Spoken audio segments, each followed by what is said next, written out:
This is the story of former King County Deputy Brian Bonner. A few years ago he faced serious deprivation of civil rights charges that arose from allegations of excessive force brought forward by fellow deputy Thomas Calabrese. Bonner allegedly used excessive force during a 2005 arrest when he used physical force to subdue Irene Damon, a 41-year-old drug suspect who was violently resisting officers. He faced 25 years in prison if convicted. I sat down with Bonner, who was a neighbor on my street in Mukilteo, Washington. The following are excerpts from our discussion.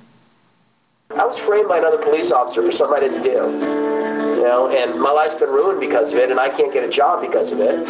I can't continue my career in law enforcement because of it, and I'm a totally innocent man. So, how much do you want to know about it?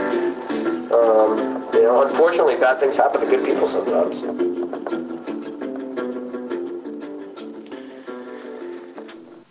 Despite the testimony of fellow Deputy Calabrese, the defense cited conflicting witness testimonies and incongruent evidence. A doctor who reviewed photos and the medical file of Damon after her arrest said she did not show injuries he would expect from the type of assault described. Bonner was acquitted of all charges by a federal jury in December of 2008. And I'm not talking about, some dude who's standing on a street corner and he's just standing there and we go up and we take a nightstick to his head and cave it in. Something like that's a lot different. If that happens, yeah, you need to go to prison. But it takes a lot to be a police officer. You go through hundreds and hundreds of psychological tests and, lie detectors and all this other stuff to get the job. We hire a lot of stupid people, but we generally don't hire bad people, and like I said, we're human, mistakes happen. When we make a mistake, we're fucked, and our life's, our career's ruined, my career's ruined, I'll never be able to work in law enforcement again.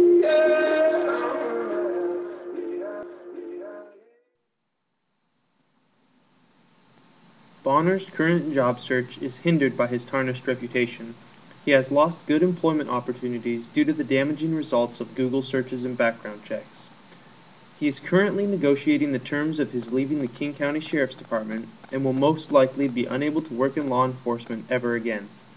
His wife, Roseanne, supports the family by working full-time. However, economical concerns were far from the most troublesome, as Bonner went on to explain. I missed my whole kid's lives up to this point.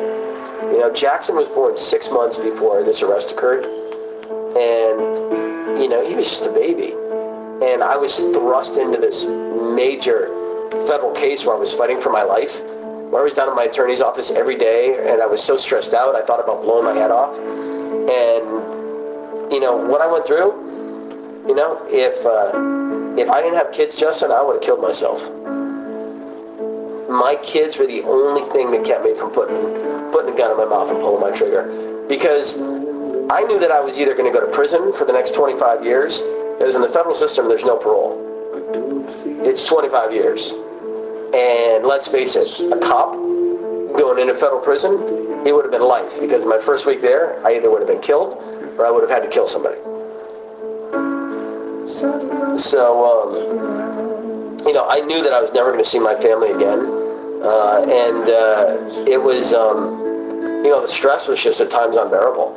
And, poor Jackson, he spent so much time up at his grandparents' house because, Roseanne had to work for both of us.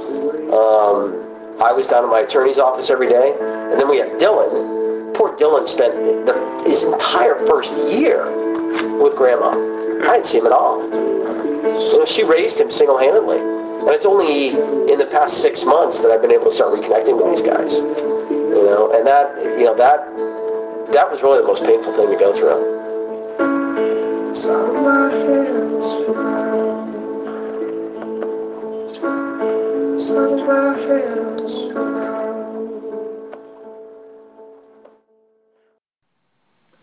Presenting an often unheard side of the police brutality debate, this is Justin Voorhees.